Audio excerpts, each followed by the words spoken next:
लोकसभा निवडणुकीत भाजपकडून त्यांची 5वी यादी जाहीर केली आहे। या यादीत 111 जणांच्या नावाचा समावेश करण्यात आला आहे। विशेष बाब म्हणजे या यादीत महाराष्ट्रातली 3 जागांवर नावाची घोषणा केली।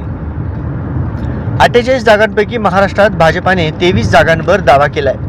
यात सोलापूर मतदारसंघातून राम सातपुतेंना उमेदवारी देण्यात आली आहे। त्यामुळे सोलापूरमध्ये काँग्रेसच्या प्रणिती शिंदेविरुद्ध भाजपाचे राम सातपुते यांच्यात लढत होणार आहे। अशातच आता प्रणिती शिंदे यांनी राम सातपुतेंना आव्हान दिलंय।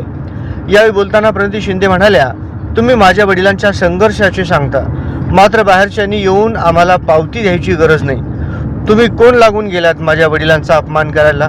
मी उमेदवार आहे, माझ्यावर बोला, असं प्रणिती शिंदे म्हणाल्या।